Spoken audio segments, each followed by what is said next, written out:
Okay, yo. What's up, everybody? How you doing? It's the one and only infamous Uncle Joe live right here in the what we call the Indigo Room, and we're doing our thing. We got a very special guest today. As y'all notice, my sister's not in the building today. She's out and about doing her thing, taking care of business. That's what Nairobi does. But I know she's tuning in, sis. Yo, I love you. Just want to let you know. You know, Big Brother's here thinking about you like always. So I'm just gonna start off like I always do and talk about the week. Check out what people been doing with the government. Like, that's just me. Like, I want to know what people are paying attention to.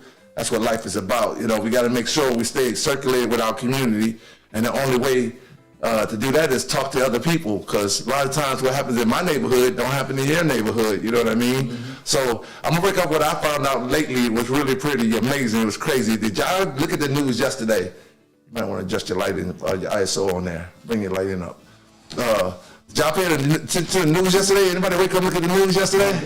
Y'all didn't see the car drive off the pier at Virginia Beach? No, I did see that. Yeah, that was crazy, yo. That was crazy. Like, I was like, who was a fool to take their car?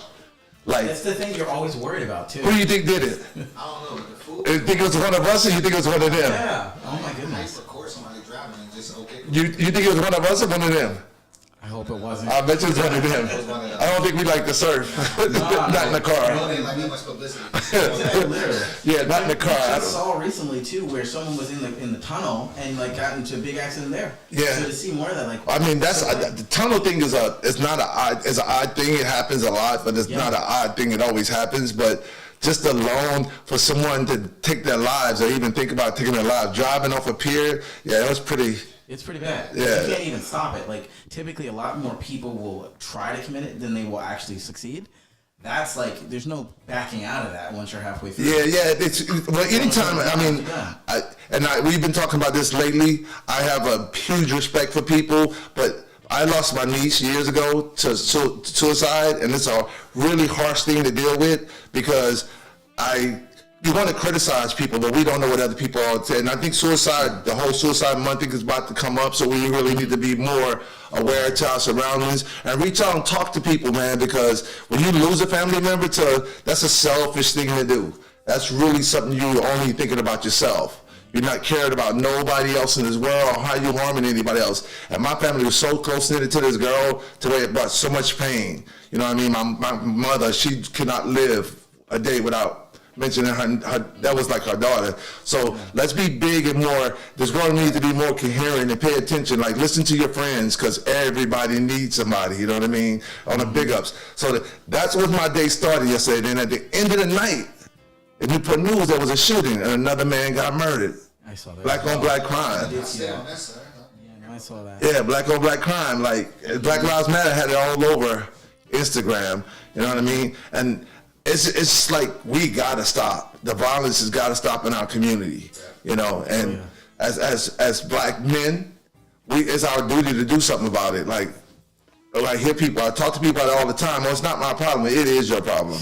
Oh yeah. If someone's walking around your neighborhood with a gun on them, it is your problem, hands down. And it's not their problem until it's someone they love. Until the gun is pointed, then it becomes their problem, and then it's too late. You know what I mean? Like, I'm from the '60s. I was born in 1964. I remember doors wasn't locked. Yeah. You know what I mean? Cars wasn't locked. Like, the most somebody's gonna steal from you is your beer off your. You know what I mean? Most people back then would ask you for something before they steal it. You know, whole different world. And those people today, we call them bums. But back then, that was everybody. If somebody come knock at your door, you know, what happened so long to the days where your neighbor walked up to your house and asked you, hey, you got a cup of sugar? You know what I mean? I was just talking to somebody about this. So I used to live in Iceland back in the day, my family's Navy. And when we lived back there, a lot of people would talk about how you could leave your kids in a stroller right at the front of the area, at a restaurant or a grocery store. Kids still sitting there. There's no taking them away. There's no crazy extra stress that there's something always looming over you. Everybody's just kind of used to, there's a homogeneity in thought. You know, you don't necessarily need homogeneity when it comes to how everybody looks, but you definitely need it in thought and values. Yeah, definitely. It's amazing how I've watched the world change. I've been through decades of watching how this world is going the way it is. You know, like, I'm quite sure your mother can relate. You used to getting the the lady next door would check her when she was a little girl. She was coming down the street saying something wrong. The lady would be like, "Yo, when I tell your mom, I live there. I remember getting an ass whipping like 4 or 5 times for one thing. It got to the point to where come back when the lights are out. Yeah, I used to beat my little brother's ass because I knew if he go home and snitch on me, I'm gonna get my ass beat by 5 people. So I'm gonna beat your ass first. So that way, so when they start hitting me, they're gonna hit me for beating your ass. I think I was already in trouble. I'm gonna jump on in, you know. But times have changed. But and I'm passing down what I have in my heart, instilling to you younger brothers, because y'all brothers, to do that. Like, we have to modernize because the world is not going to change for us. Yeah. But we also got to think about that old school, that what was made it right is it made it right. Soul back. Yeah, it has to come back. The soul die as we keep modernizing and everything. Yeah, if you do, the world's going to definitely come to an end quick. Okay. And then on top of that, I woke up this morning and find out that the deal did not go through for Pharrell Williams and Military Circle Mall. Did y'all know about that? What is that about? Pharrell had a couple of companies he had put together, and they was going to purchase the whole Military Circle Mall area and buy all that and make one big major complex. Like, it was going to be a huge thing. It was a project they sold to the city, but the city backed out of it. Wow. What did they give a reason? The city of North was saying that it's not, the budget is way too high for them. It's a money thing. It's a money thing. Yeah. But I think as a black community, we should all start talking about it. Yeah. We should push for it because we need something like that around here. What's scary is they're thinking like you need to have that up front. It needs to be coming back and helping us. Yeah. But what you need to see is the long-term gains because there'll be a lot of money. So much money can be made for that. It'll be a beautiful thing for the art world around here and for the creative world, but they're talking about just making apartment complexes and trail parks. Man. You know, that's that world they live in. Yeah, that's that world they live in. Art actually has really great returns over. So, are you familiar with like the Maslow hierarchy? Yeah. So as you get higher and higher up there, art becomes so massively important. That's why when you look at Nazis or things like that, they would immediately go for let's kill the art, let's kill the morale, let's kill the spirit of the people. So if you can build up the art, you slowly build people having other avenues because it's not just an escape. It's a question. Yeah. Art is actually a worldwide based thing. Everyone is creative. Every human being has been created with some special thing about them. God made us all different. It could be the fact that you just twint your head differently than the next person. That's a piece of art to somebody. Yeah. You know what I mean? And it got to the point to where the government itself doesn't want to put any money or don't want to fund anything to do with art. They want to make it be like that's everybody's own personal base. That's why they removed it out of schools. Yeah. That's why it's one of the first programs they removed out of schools. That they saw no need for it. And they're doing it more and more. Now on top of they doing that, they're starting to close down. First they were doing black schools, regular black schools, elementary schools, junior high schools, high schools. Now they're closing down black universities. So us as a culture, we got to do something. We got to make noise. We got to make noise in a big way. We got to talk about it. We got to reach out to the masses. We got to talk to those people in the government that we can talk to stop this, because what they're gonna leave us with is that kids are gonna pretty much not finish high school and go into the military. Because now you can join the military without a GED. Oh my goodness! So they just want to take you and throw you out the war because that's what they're building up for. There's a saying about that war in the military, mostly war, is for young people getting killed off early, but older people talking a lot. Because when you add all the politicians, they're saying so much stuff. Yeah. And then the young people go, I don't know much, so I'm going to go and do that. But what scares me as well is, like, I was speaking recently with my mom about it. It seems like the issue is that a lot of these people don't have enough purpose-driven stuff, but it's coming from that. Well, when we're talking about our community, big thing is the fatherlessness that we're running into. There you go. But it's because of being subsidized and everything. When they wanted to push the idea, like, why don't we separate you? Because they know all you need to do is attack a family, and then you lose the ability to say, hey, this is what the core values are. There's no core values. It's a huge missing in education about black communities and just about, I don't know like use the word black, but just a minority culture. Like just in simple, like I grew like I remember in the 70s, particularly 72, and I think Richard Nixon was in office back then or something like that, and the government was literally giving women subsidized housing to keep the father out of the house. such a smart play from their perspective. And they've been doing it since till today. They still got programs where they do stuff like that. Like if you want this, you can have this, but we don't no male figure in the house, no male role model. I'm sure No. you've seen the stats, but you actually see a lot more parents and ability to do more coming off of Jim Crow and all that. Just statistically, people were able to get houses, be able to do a little bit more. After the fact, now most of them are coming from just one parent. It's so much more of a stress because as much as a parent can do, the biggest fear I see a lot of people not even accounting for is that kids are picking up so many traumas from the school that nobody really knows about. You're randomly bullying, but not just the bullying. It's like, what are you seeing online or on your iPad or on your texting? What did you randomly run into? So a parent can block a lot, but you can't block much if the school has its own core values. Exactly. And you're learning other stuff that you don't need to be learning about. Oh yeah. Yeah, I mean, I think Dr. Umar or whatever, I can't think of the guy's name. Umar Johnson or something. Yeah, he's creating like a whole black university right now. I'm really pushed about it. I've been like writing letters to him. Like I'm supporting that. Like we need that. We need that. So I'm just gonna go ahead and say like that was my news that I've had for the start of the week. You guys got anything y'all want to pitch in? Y'all been paying attention to this week? With Cali. Pretty much it, though. Yeah, that was it. So eye opener, huh? Yeah, you sure did. Eye opener. So again, everybody, I know if y'all tuning in, please enjoy it. It's what it's about. I love the fact that this is an all-male panel today. Got to give up a clap for that because with the brothers are in the building today, the brothers taking over the house, you know what I'm saying?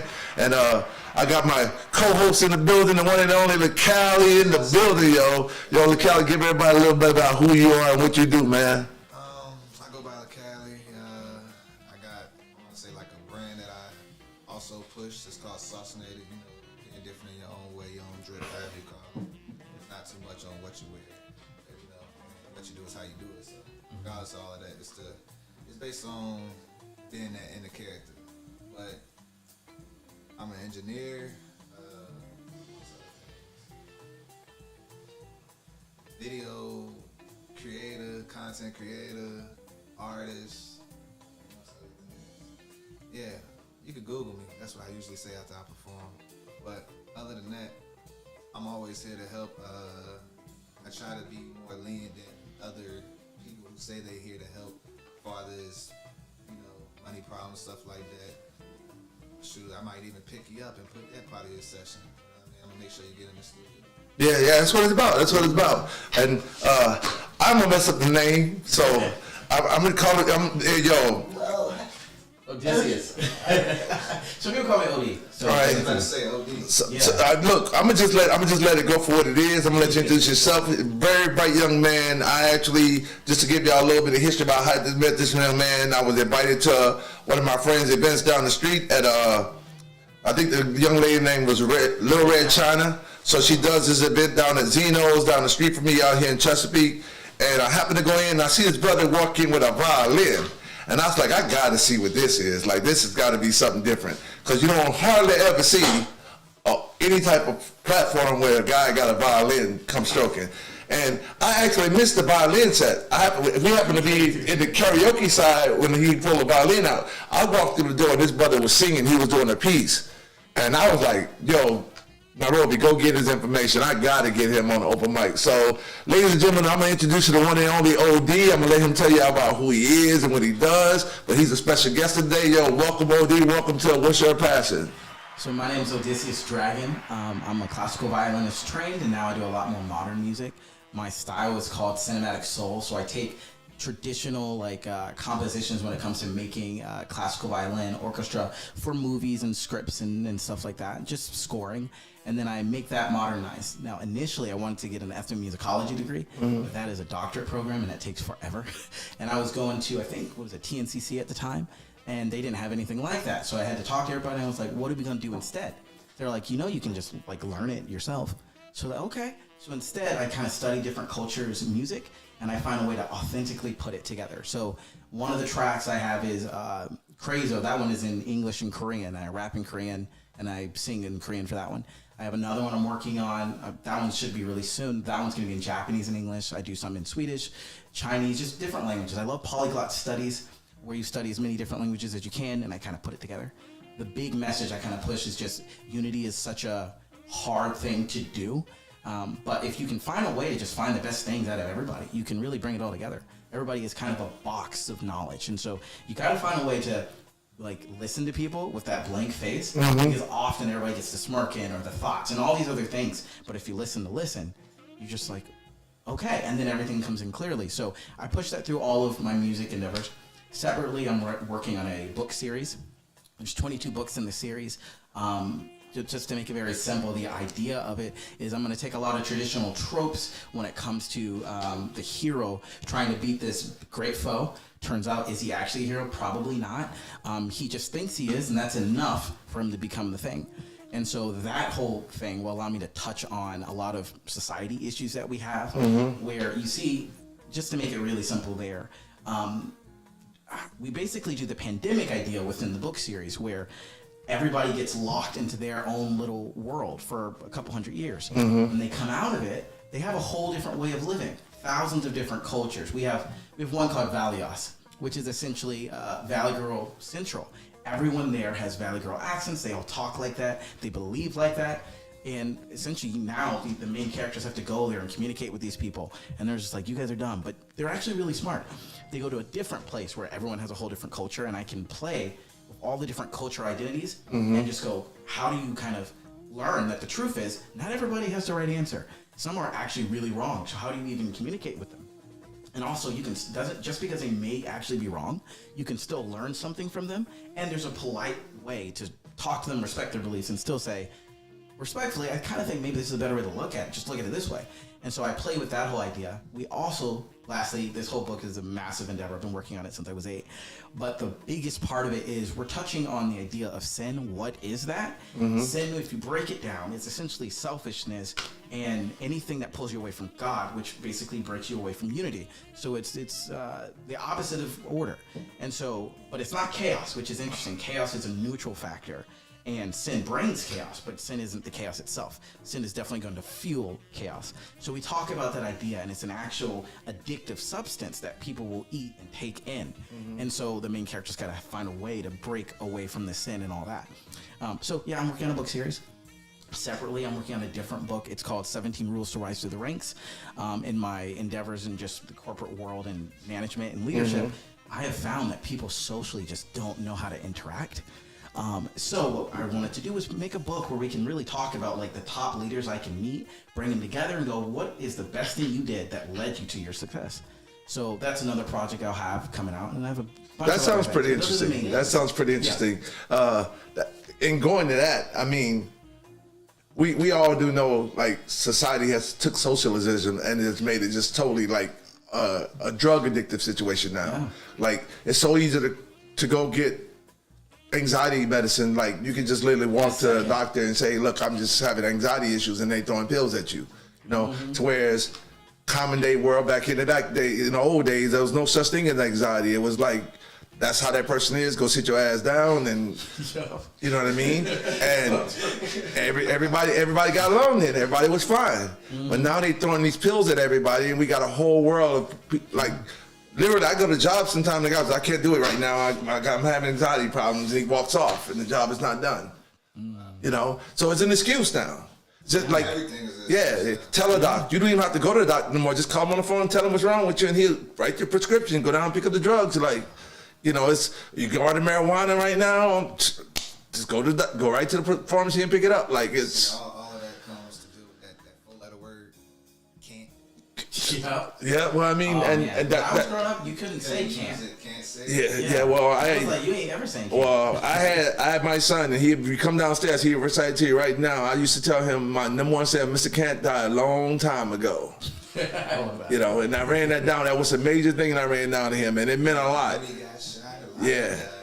So it meant a lot, because look at him now. You know what I mean? If I wouldn't have recited that to him, no telling where he would be today compared to him having that extra push, knowing that word can is not going to be tolerated. You know what I mean? Like I have a friend now. She has a young child, and the child's 3 or 4 years old. You just sit there, you looking at your iPad, and the child's running around. That's got to change. You got to pay attention to the kid. I went and bought a little, you know those little chairs you see in the nursery home, like when you go to the kids, see the baby at the daycare center? I bought one of those little chairs for my son. And it was a timeout chair. Wow. And I told him, every time he doesn't know how to act up, I don't know how to act up neither. Go sit in that chair. And you know what it is to do to a 4-year-old to hold him there for 10 minutes? It's torture. That's worse than beating him. You charge them. You know what I mean? Especially when he's sitting right on the side of the TV, right next to his favorite show. Yeah. You like take the phone away.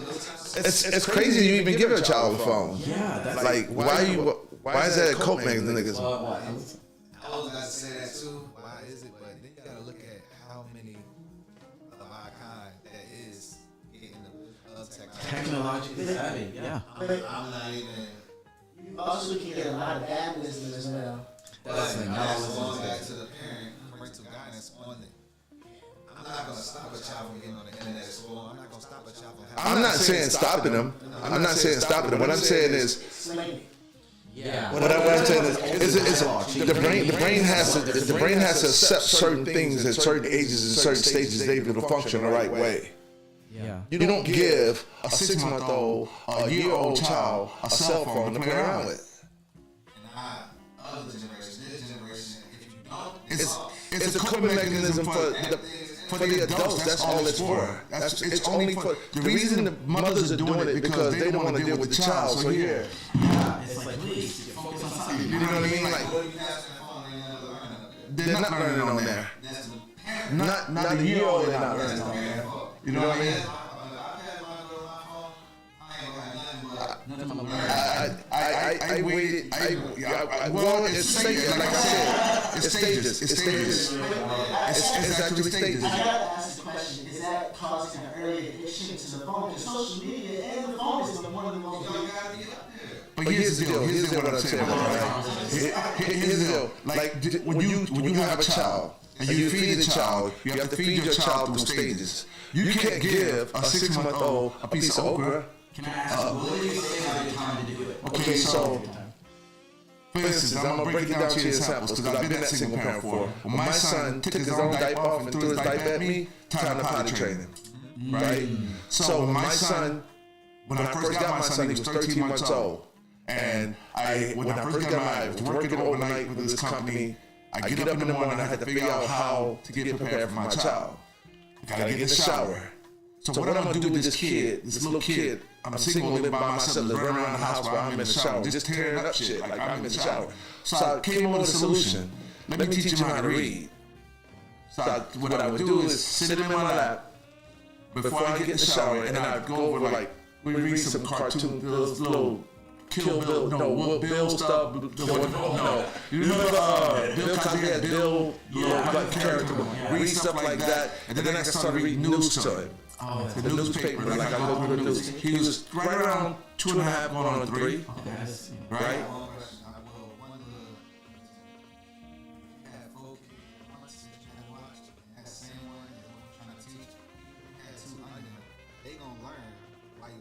Oh yeah, I'm not saying that. But you can also read on the phone too, right? They're gonna learn while you're teaching that one, right? So while they learn it, while he's teaching that one, when it's time to teach them, when they get that age, they're gonna be ahead. No. Here's my concept. I'm not saying that. But that's why I said it was stages. That's why it was stages. When Jaden was 3 years old, he could recite Martin Luther King, I Have a Dream, word for word, the entire speech.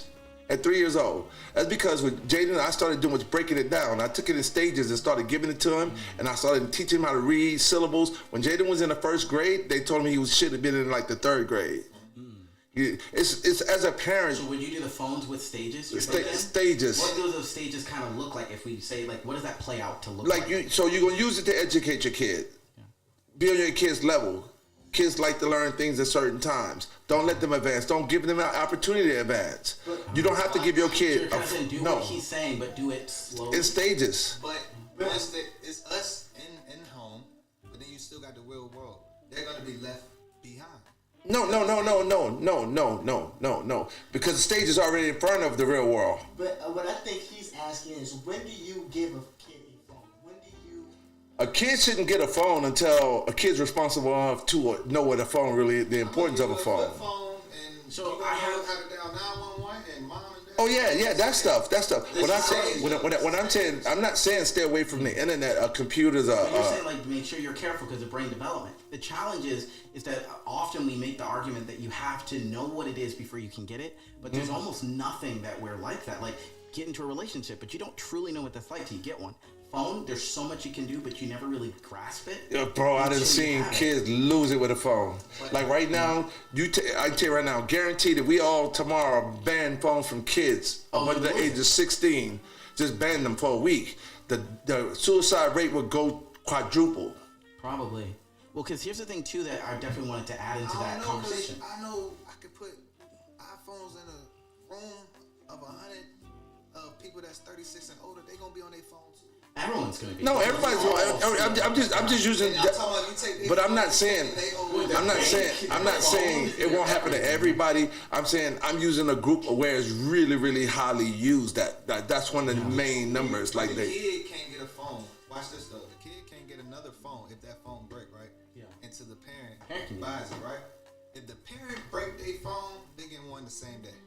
So they're the ones who really need it. No, I'm not. Look, Kelly, I'm not. When I'm just saying. That's why I say when the child, like I took my son's phone when I had gave my son his first phone, and it became okay. This is a privilege. It's like your driver's license. Still respect it. That's like that car he got outside when I got that car from him. Even though he was 16 years old when I got that car for him, that car is a privilege. You're not getting this car. You earned it. It's a privilege. If you abuse it, the privilege will be removed. The same thing happens with your driver's license. Can we extend this to like TVs? What's y'all opinion on TVs? When should a kid be watching TV? I feel like what should they be watching? I think this just me. Yeah. They know. This is a dope conversation. Yeah, I know. They know right from wrong. That's all. Like I was brought up. If you know right from wrong, you know common sense. I don't care what you do. Yeah, because you know that you'll train up a child and they'll go the way they raise them. And common sense 24/7, being there today. I raised myself, Patty, but I was raised by my grandmother. But she told me right from wrong. She told me, she gave me ways to enhance my common sense. Like she'll give me half of it, but not. See, me being in the situation I was in, everything is a privilege when you live in my house. That's a privilege when you. It's a privilege to walk through the door. You know what I mean? Well, it creates gratefulness, which is like sorely lacking now. So you feel like this is this is probably different. So you say it's a privilege. Everything was a privilege. Yes. Okay, this is real though. So my first cousin, we around the same age. Yeah. I right from wrong and common sense. Him privilege. Christmas come. Right from wrong and common sense. I know not to go touch the tree. You know, wait till Christmas. Him. He see it, but Christmas Day, I'm still announcing this to you. You still gotta do good in school. Oh, you got good grades? Here you go. It's February. You just opened up your Christmas present? It was a privilege, bro. I just got and this is real. But now that we've grown, it's like we in two whole different ball games. Well, when I say a privilege, though, for instance, when Jaden was 3, 4, 5, 6, 7, elementary school, you had TV time for a certain time of the day. After you get homework done, from 5 to 7 o'clock, TV time. 7 o'clock, TV goes off because you got to deal with school tomorrow. When Jaden got in middle school, add on an hour. Add on an hour. I mean, but you have to keep in mind, I still got old school characteristics instilled in me. So does privilege fall into discipline? Yes. Okay, that's why. Yes. But how do you discipline? So would you do what I said? Do what? I love this. Show him his holiday gifts or birthday gifts, but still make him earn them within the year. It depends on what it is. It depends on what it is. Completely separate. I would have been like, discipline is discipline, but the problem is you give kids good behavior as a reward for existence. There you go. But you don't go, okay, because here's the scary thing. If you go, listen, kids, you're going to get a good reward for being good. They don't actually be good for the sake of being good. They're being good because I will get the thing. It has to be separate. You get your Christmas gifts on Christmas because it's a holiday. It has to be earned. Yeah. Stop what others get. Yeah, because all good things. So what would you do with that? I mean, myself personally, it has to be earned. You have, if like the car fences, right? I want to be just like any other red-blooded father out there that can walk up and say, boom, let me just chuck out this whole big chunk of change and buy him a car and send him off. So his uncle can't get him a car? Who uncle can't get him a car? Your son. You said like the car thing. how can you, like, you can privilege it, discipline it, but Yeah. how can you stop your Other people brothers from and giving sisters? you good. If my brother gave my son a car, it's still his car. But if you live under my roof, that's rules. That's discipline rules in the household. If you're up under like now he's 22, Yeah. so it's very limited how much I can put on to that. Like, if somebody, go ahead. Okay, so you know how you can drive at 16, you do everything in school, right? Yeah.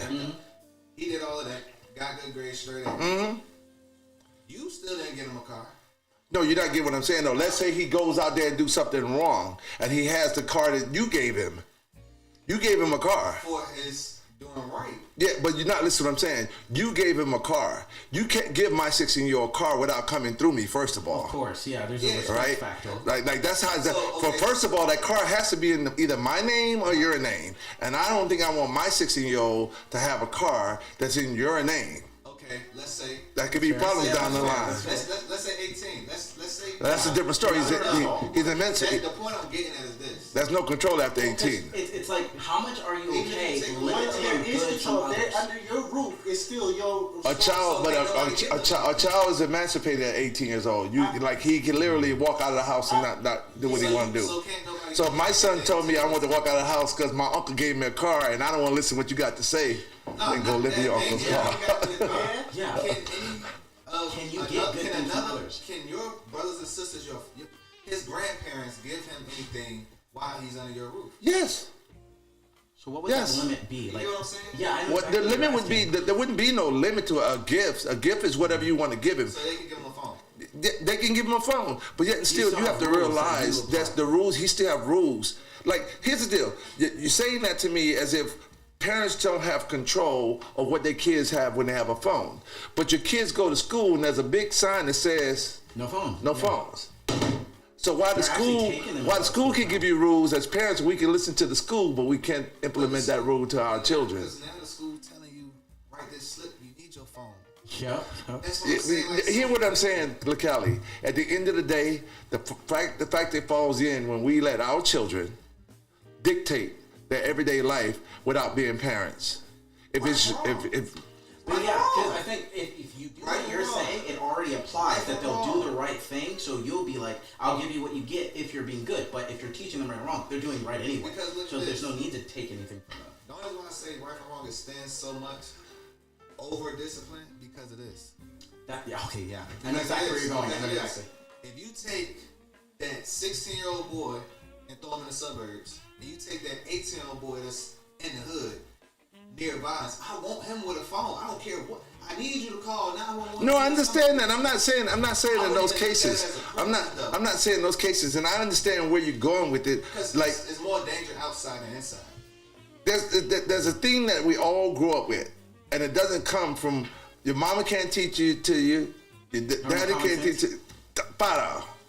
Common sense. That's what I said. And Yeah, so- but you not can teach, co- they can test it. common sense is Yeah. something, but it's you have here's to my thing. actually Common apply sense- it yourself personally. Yes. Yeah. The thing is, the 24/7, child don't still has to give it all. develop that. The child has to develop that on their own. We're in a world now where parents are like, I want to teach you, but I also kind of want to control No. it. The child has to still make the poor decision, learn from the poor decision. So, like, if you're teaching them right and wrong, that doesn't mean they don't do wrong. They don't do wrong. 80% of the time they do right.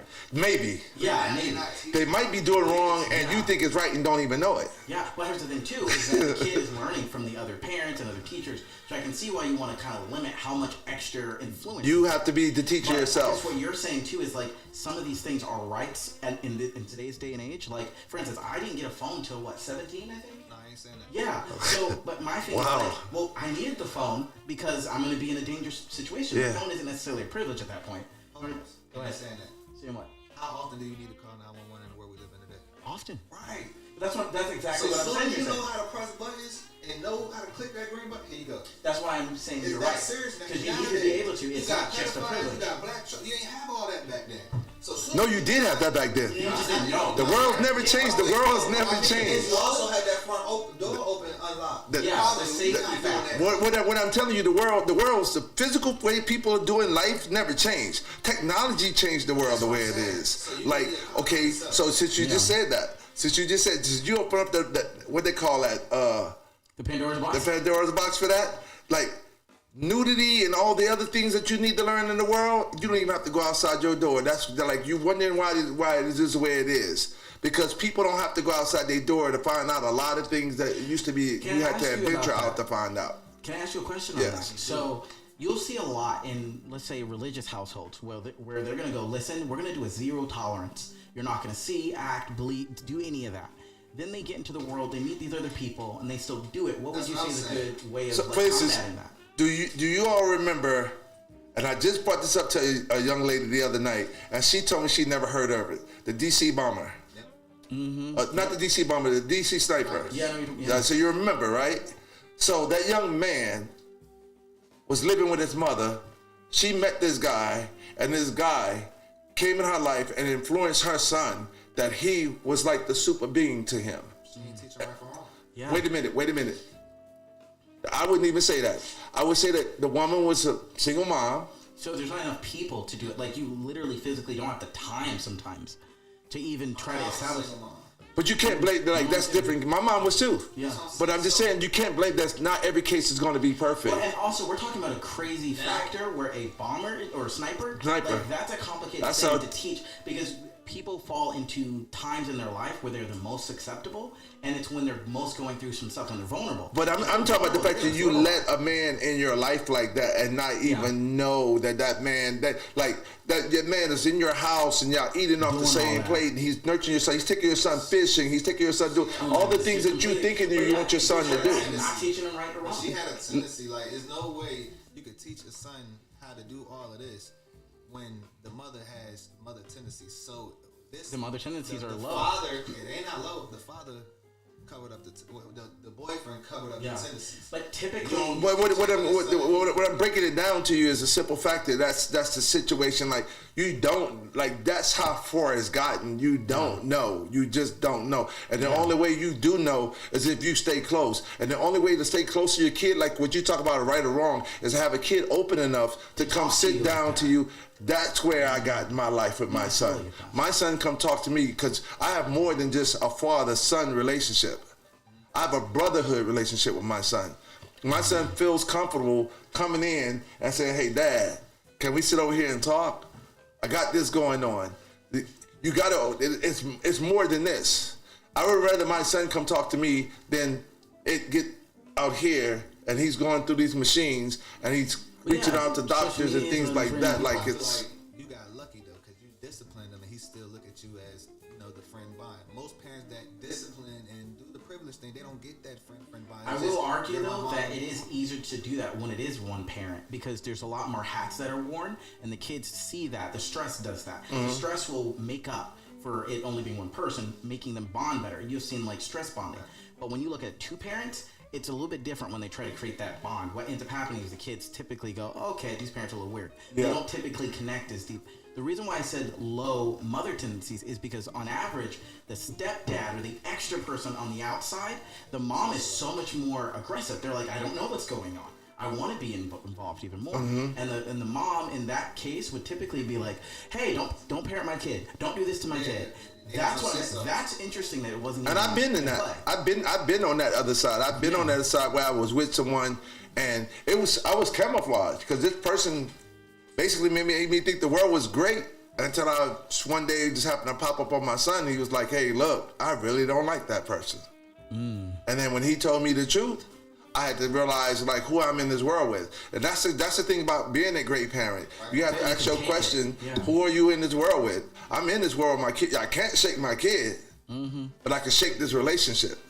And that's the first thing I did. And actually, that's one of the things that drew me closer to understanding what a woman is really like when she's dealing with this real world out here. Because a lot of people don't give a woman the opportunity to talk about that. They don't even realize that a lot of women make sacrifices to who they date and who they don't date. Sacrifices. Just for the fact that how they feel about their kids. But then you got some girls out here that don't care about who they date and they don't date.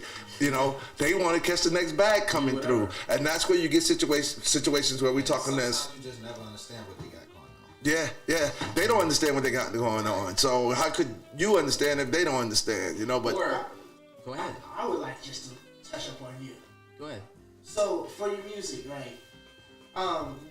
Violent. Do you ever mix your genres? So we talked a little bit. You do a little bit of singing, rap. Yep. Violin, piano. Violin. Do you mix that in together? Do you produce producing that whole thing? Yeah, so I'll put it all together. I have different producers that kind of do that with me. But what we'll do is we'll be like, okay, we're going to make this thing have a lot of in their piano. We're going to do a lot of melodic singing on top of it. We'll add some rap into it. We're going to have some rock screams or metal screams or something like that. Basically, everything is on the table. So you're an alternative artist. Yeah, basically, yeah. How many people you work with when you like on the average you work with when you do a set? Four people. That's crazy. Look at my hand. Yeah, look at that. Yourself. That's 5 people. Yeah. That's crazy. That's crazy. Yeah, about 4. All like producers, engineers. So I have my videographer friend, a producer. Sometimes he does it. It'll either be 3 to 4 or 5 people. It just depends on who's coming. Or on the lowest sets, whenever we're doing like a really late night, it's just 2. It's like everybody's tired. We're just gonna do this late. How much do one of those studio sessions cost? Well, with both of those two, one, my videographer friend, we're both co-business partners together doing our YouTube. So we run a channel together, and then we're also doing music together as well. We're coming up together with that, so there's no charge with that one. The other one, we're doing, essentially, I'm one of his artists, so we perform or make music for other artists as well. I was actually letting him know we're building out a studio in Newport News area, and so that way it's Surge, anything that area. Surge Drive? Yeah, near Surge, it's like a buffet. But across the street from there is like a beauty supply area and a church area. We're going to be building out a nice full studio. That way we can have a venue in Newport News where people are coming. Because as of right now, everyone has to go to Norfolk, Portsmouth. Nah, that's a couple of spots over there. There are a few, yeah. But we wanted to have a big old venue and everything. So what we're going to do different is, one, I'm a multi-instrumentalist, so I can play different instruments for the different artists that come in. Then we have a pop singer, we have a metal guy, we have a rock band in that group, and that producer there, we're all about this cinematic style of making They music. need something like that. They need something like that within the whole circuit. To be honest with you, it doesn't even matter whether you just did it in Newport News. I will tell you, the mass majority of the artists are normally centralized here. Yeah. So putting it in Newport News, is either trying to get them to come from here. You'll be getting people both probably coming from here and Richmond coming down to that area. But still, Go ahead. what you doing different? For the artists. Of course. What do you mean? You said a venue. Yeah. What you doing different for the artists that come to the venue? So one of the things, because the producer that I have, his name's Xavier, or Complex, he's the one mostly handling that, so I'll have to kind of ask him what his different parts are. But what I do is the teaching part. We've talked about teaching, because a lot of artists aren't traditionally trained. Musical theater, any of these different things. And I've been able to teach a lot of these things for different people. So one thing that we have talked about doing different is actually giving courses and teaching how to do these things. I know he said he's going to teach producing to a lot of people. He's a master at that. I can teach violin, piano. A lot of people play a little bit of piano, but then there's a little bit of struggle. So we're talking about doing a lot of teaching, essentially, trying to make it an actual building situation. I'm just confused on Go ahead. exactly what it is. So, Go ahead. is it a studio? Is it a venue? Or is it like just a musical center? It's going to be a venue at the front where you can actually come and perform. Okay. And then it's going to be a studio right behind that where we do a lot of recording sessions and everything in the back. Yeah. So my question is, I noticed you said you got rock, pop, and you got all these different genres. So is this going to be? I noticed there's rap, there's like rap, hip hop based open mics. There's country based open mics. Is this going to be a mixture of all? It's going to be a mixture. Yeah, mostly a mixture. Like it's music. Yeah. Devil likes music. Yeah, we're all about the idea of cinematic stuff. That's how we all came together. Complex, Tyler Sharks, myself, Kevin Dixon, all of us are together, and Elizabeth Fellows. We all do either movie cinematic stuff, but for them, it's more about creating the actual singing it and rapping it. For me, I'm a little more on the knowing how to instrumentalize and do all that, composing and everything. Like for the longest time, I did about 200 compositions, all classical, like choir or orchestra or something like that. How long have you been going to school for music? Music, let's see, man. I started when I was 8. That was a long time. And then when I did schooling, it was like 4 or 5 years, maybe 5 of just direct teaching and tutelage. Yeah. But wow. 16 years. Because it was always, I was trained directly. It wasn't like I had to learn on my own, really. So that made it a lot. And you got a voice. Yeah. He can sing. He got some pipes. Because they didn't have any violinists. Yeah, you got some pipes. I heard you sing. You got some pipes. Thanks. Like, and I mean, I've heard the stuff. He's got some banger stuff. Like it's to go from the classical side to to get in, because he was in with the bangers that night. He was in with all the hardcore hip hop, so he had to bring his own little selection in there. To, you don't never, you're a musician. You got to come in there with all your bangers. Yeah. And I was surprised. I was really surprised. Yeah, that means a lot. So, where do you see yourself like 10 years from now? Oh, so I have a whole plan laid out. I like that. So I have a Google Doc that kind of lays out my entire like company plan. But there's going to be a clothing brand thing that we're doing in 10 years time-ish. That should be when I'm mostly focused on. I will be on the 12th book by that period, which means I can start pushing out. It's going to be an animation series, and we're also looking at doing some short films and stuff like that. I can never know how big the scale of that is, but the way my brain looks at it is, have you ever heard of heaven, earth, and hell strategy? So the heaven, hell, and earth strategy is you aim for heaven knowing you're going to fail and you're going to fall to earth, but you want to determine what your heaven, your earth, and your hell looks like, because the worst hell is just zero or not even getting close to what you wanted. Real life. So I'm aiming for heaven. I'll probably fail, and my failing is going to fall to earth. Earth is going to be pretty nice. We'll have the animation starting for a bunch of my shows that I want to do. I'm also working on it's essentially a timeshare show. It's basically going to be like the Community series, as well as the, maybe you could say, Parks and Rec, but it's going to be all comedy. I've got a bunch of actors in Georgia that want to do it right now, but my time is so eaten up with all this stuff I'm doing. So 10 years, that will start. That's amazing. That's amazing. Like, I have a friend of mine around here named Portia Brown, and she went to Full Sail University. Nice. So she does filming. She's with Red Sight Media right now. They've been doing filming for quite a while now, making movies and everything. And just knowing that you want to get into that. Oh yeah, it's gonna be fun. Especially here, like, it's so much, especially with the younger generation coming up. Mm-hmm. You know what I mean? Like, that's just something for them to see. Like, the cameras rolling, more actors out there. Oh yeah, there's so much cool like ideas. So like, for instance, one thing I love is, I didn't realize how much I was going to write when I got older. Like, I was thinking so I was homeschooled. I never went to school or anything like that. So in homeschool, you're thinking like, okay, I'm just learning everything. But it turns out the amount of writing required for all the stuff I do, like, I've written a couple TED Talks that I will be able to use when the time comes. All you really have to do is apply for that type of stuff. So I'm like, okay, I'm set up. That way I can do that when I'm ready. You said you written you said you wrote what? A couple? Yeah, there's a lot of writing that just required. You said you wrote a couple of what? Oh, TED Talks. So, like, whenever you speak on TED Talks, it's essentially a giant platform where you can go and do a presentation. Okay. And you go, this is the concept. I just think the space where you're talking. Yeah, essentially. You have to do a whole presentation, but you never had to write presentations that much. The way we did in homeschool, you're doing presentations, but it's like, what do you want to learn? What do you want to talk about? And you have to do this detailed thing. So now I get to do that on a regular basis. I didn't realize I was going to have to do that. But it makes it so much more fun. Like, for instance, with movies, oh my goodness, horror films have been just destroyed. I didn't even realize how bad they've become. Oh, joke. That joke. Everything is possible. Like, they taking the thriller out the horror. Yes, exactly. Tension building is just like a skill that's kind of lost. Yes. Sound is always the same sound. Yeah. Very few people you see writing horror movies right now where it's really interesting at all.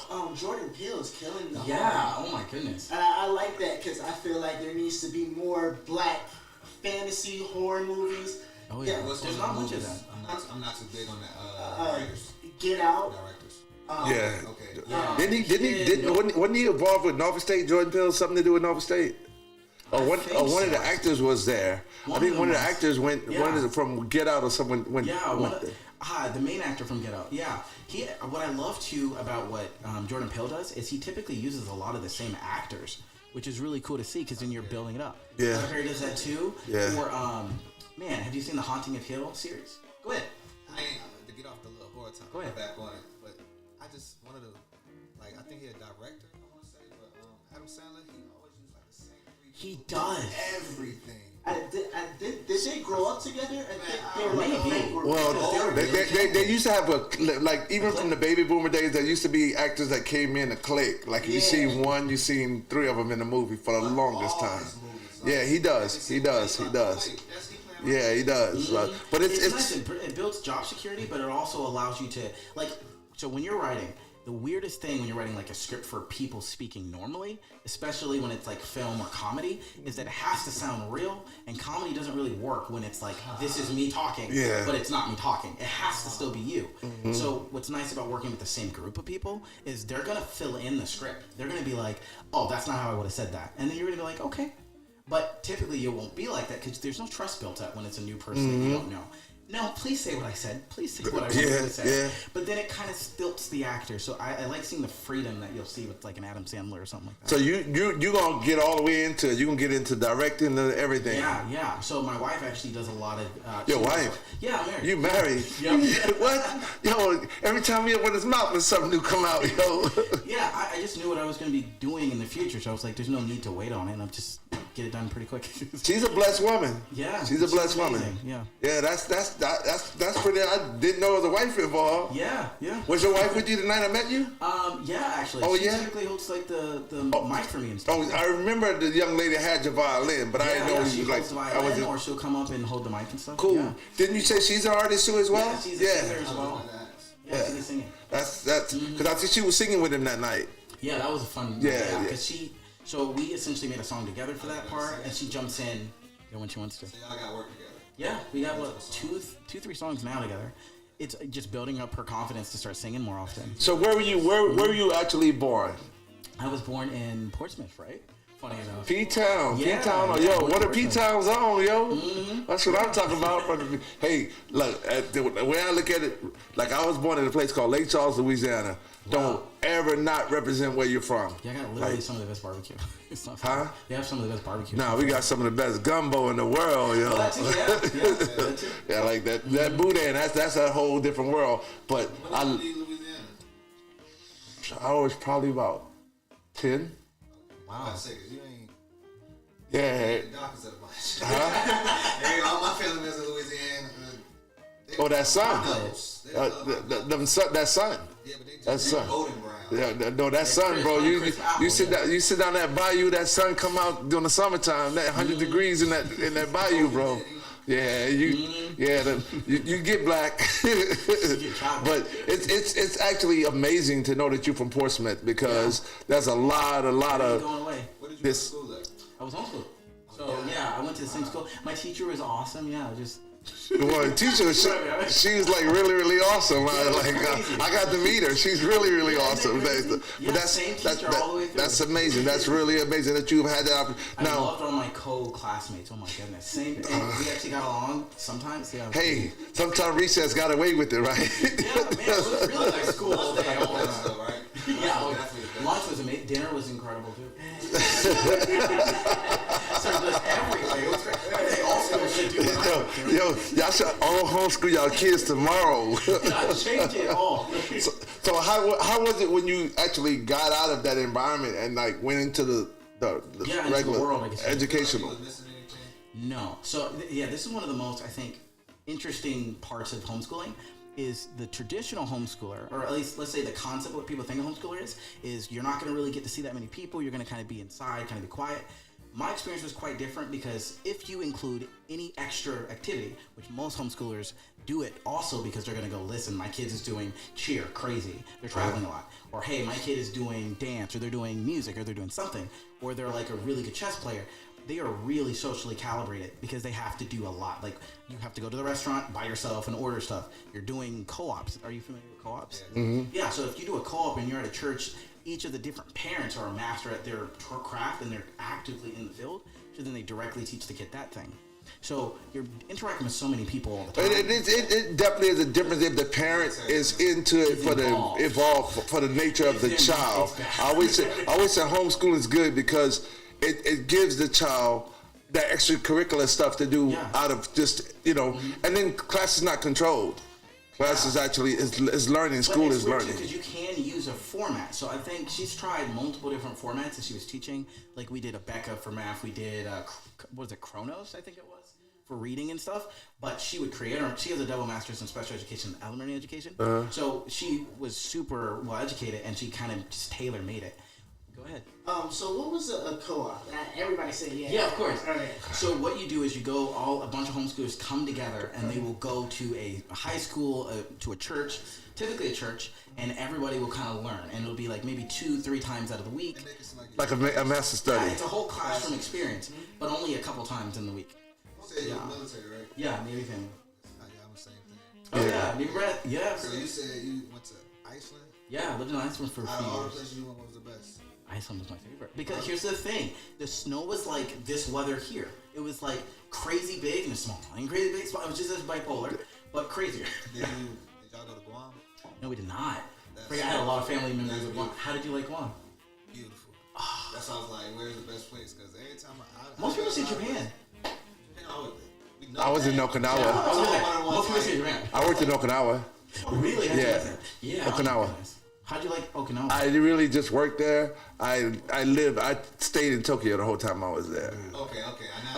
That makes sense. I would always go to the island. That was so much better to be in Tokyo. Like party, like it was on. Like the party was in the city. Mm-hmm. It's like being in. It's like an island right outside of New York City. So you can just Okinawa is a military base. So that's all, you know what I mean. But see, my dad, he was Marine, retired, and then he went as a Navy SEAL. Nice. But now I think he just do something like controlling little landmines. 6 months on, 6 months off. Oh wow, that's a lot. Dangerous. But yeah, did you get to see him a lot with that, or like how did that? That's why I was just listening to you because we had to go through co-ops stuff like that. We had the house split in the middle. He was a sergeant. It was 3 of us. So it was 5 of us in the same house. That's crazy. We had everything in the house. Our allowance was like $500. They was homeschooled. Me and my brothers had to go to school. The sergeant had 2 kids. Me and my brothers went to school. Brothers had to join the military. I had to choose between military and boxing.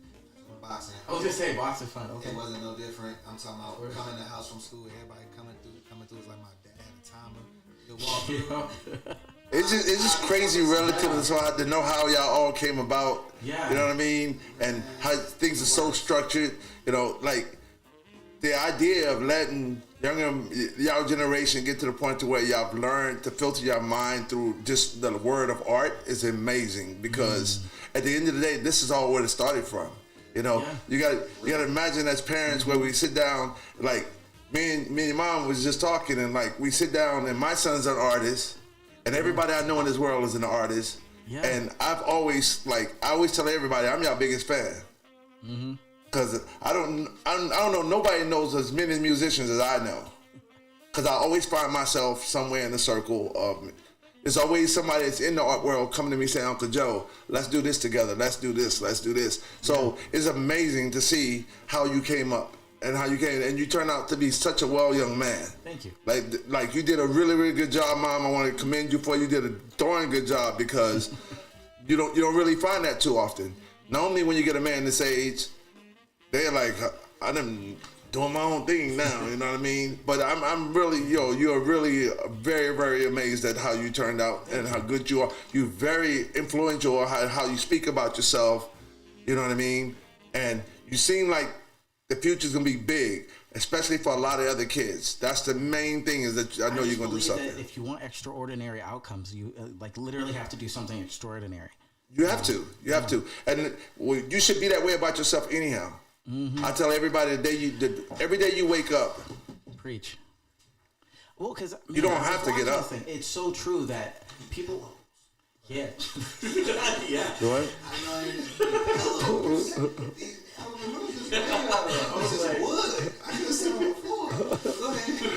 Stop crying. Bring back the time out. Time out. Go ahead, stretch.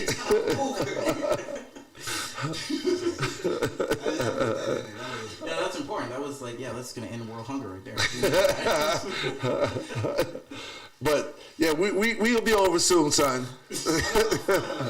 Can I ask you about that? So when you're talking about parenting styles and training, because homeschool doesn't work for everyone because certain people have different ways of behaving. So I'm curious for you, what was your experience? So I had half and half. See, I'm the baby boy. Okay. So I didn't want. How many siblings do you have?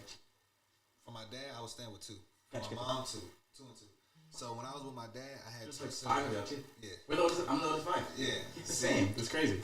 I'm the baby boy of 2, and I'm older than 2. Dead middle. That's why you're so balanced. It makes sense. So I got to teach 2 and learn from 2. But I'm teaching all 4. Sometimes it's that way. That will happen. Because the two that was older than me, they didn't have the discipline that I had. Because even though I'm in the household of my dad, I'm still raised. You were the chosen one. Yeah. Yeah. So Literally. I didn't want to do what they did. So I was boxing, but my dad had it hard on. He still gave me military training when I was boxing. The other kids that was with the sergeant, they were homeschooled. I want to do what they did. I ain't want to do what they did. I want their allowance. I want my brother's allowance. I want to go to their school. I don't. Oh, y'all don't go to school. Yeah, I want to do what they did. It was just that simple. Like, but my dad always made it twice as hard. Like, that's I what will say to. there's no diamond created without like intense pressure. Yeah. So I kind of appreciate when you come from that and you're able to figure it out.